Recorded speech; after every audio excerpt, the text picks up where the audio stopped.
नमस्कार, बहुत स्वागत है आपका। आप देख रहे हैं ग्रैंड ज्योतिष सीक्रेट। मेष राशि वालों, देवगुरु बृहस्पति 13 अप्रैल 2022 तक कुंभ राशि में रहेंगे और देवगुरु के इस राशि परिवर्तन का पूरे 144 दिनों तक आपके जीवन पर क्या कुछ प्रभाव पड़ने वाला है, क्या बदलाव आएगा आपके जीवन में, आइए जानते हैं विस्तार से। जो देवगुरु हैं वो अनुभव, ज्ञान और समझ का विस्तार करते हैं, आशावादी सोच देते हैं, उदारता और बस ये समझ लें कि हमारे सांस्कृतिक और आध्यात्मिकता को भी जागरूक करते हैं।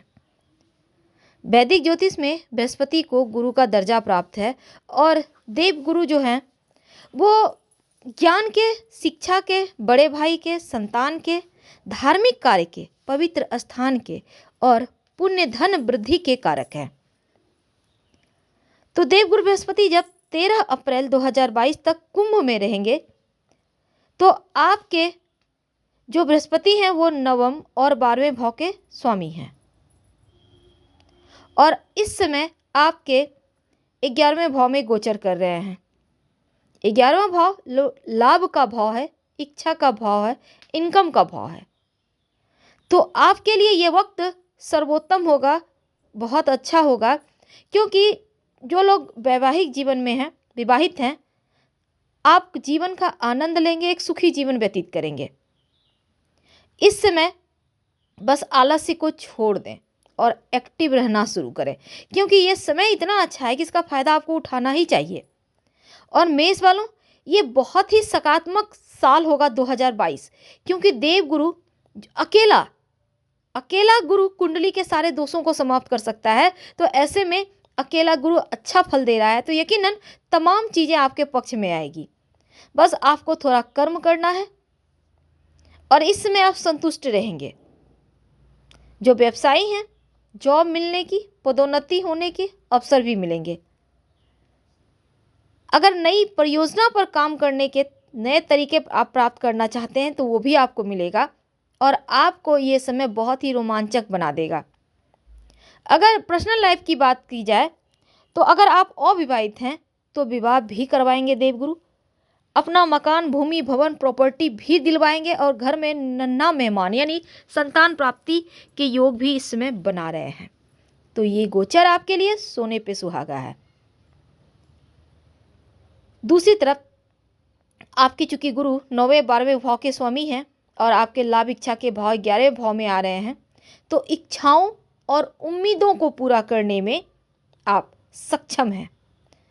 आप जो भी इस समय चाहते हैं वो आपको मिलेगा। धन के मामलों में जो भी समस्याएं थी वो इस समय समाप्त होगी। हालांकि थोड़े बहुत खर्चे होंगे पर शुभ कार्यों पर खर्च होंगे। लेकिन अगर हम लव लाइफ की बात करें तो गलतफहमी मत होने दीजिए। हालांकि आपका लव लाइफ भी उत्तम है, गलतफहमी रिश्तों को बिगाड़ देता है।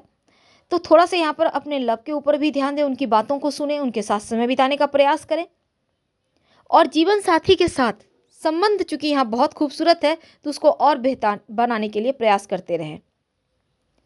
चूंकि स्वास्थ्य के मामलों में भी उत्तम है तो बेहतर डाइट लें। लेकिन क्या करें कि देवगुरु का फल में और वृद्धि हो जाए, ये तो हम जानेंगे। लेकिन 12 साल के बाद गुरु सभी राशियों पर भ्रमण करने के बाद कुंभ में आए हैं और कुंभ में देवगुरु के आने से आपके जीवन में बहुत सारा सकारात्मक बदलाव हो रहा है। मेष वालों के लिए ये परिवर्तन बहुत अच्छा है, क्योंकि आपके अनुभव, ज्ञान और समझ का विस्तार भी करेंगे और आशावादी सोच आपके जीवन में सकारात्मक प्रभाव भी डालेंगे।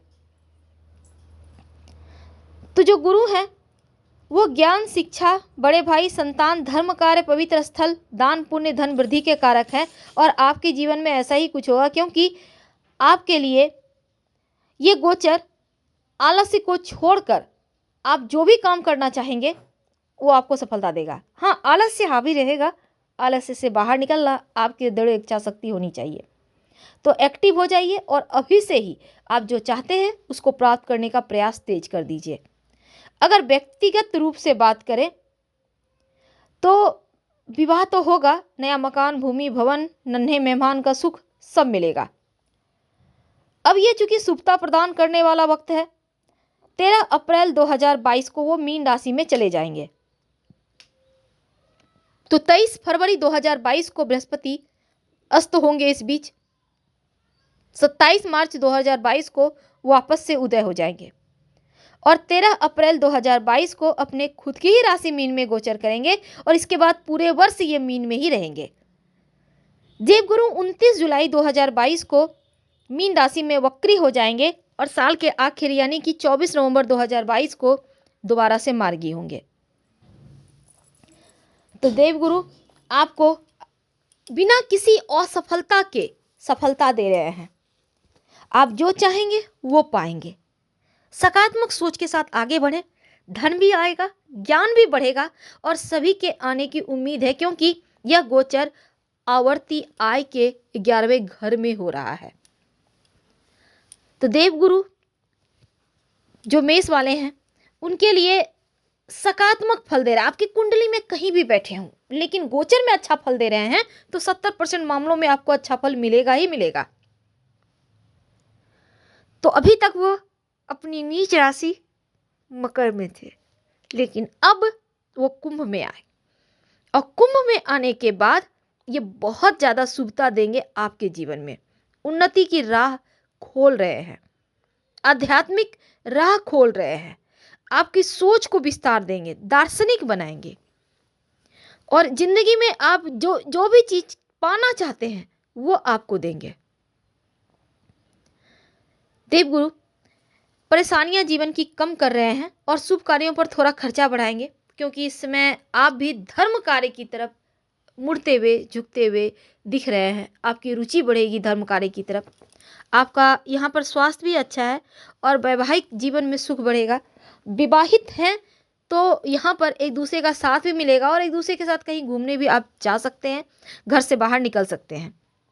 अब जिन लोगों की कुंडली में गुरु ग्रह मजबूत भाव में घर में है वो अच्छा फल गुरु सदैव ही देते हैं, चाहे गोचर में कहीं भी बैठ जाए। और कुंडली में शुभ स्थान पर गुरु के होने पर कुंडली के अन्य ग्रहों के कारण होने वाले दोष भी समाप्त हो जाते हैं।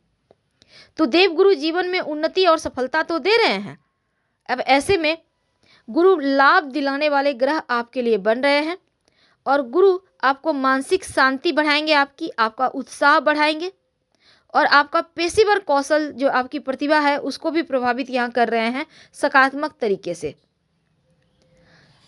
आपके लिए गुरु शुभ हैं तो ये शुभता बनी हुई है। आपका इनकम बढ़ाएंगे, नए मित्र बनेंगे और हर मित्र से सहायता भी आपको प्राप्त होगा और मित्र भी आपको सहायता प्राप्त करने के लिए हमेशा ही तत्पर रहेंगे।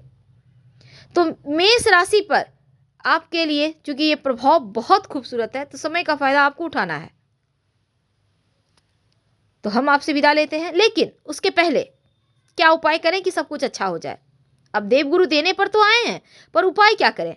देखिए, आप गाय को चना खिला सकते हैं, भिगोकर चना, ज़्यादा नहीं, एक मुट्ठी ही खिला दें। आप चाहें तो इस चने को आप तेल में हल्का सा सरसों का तेल में भूनकर शनिवार को खिला सकते हैं।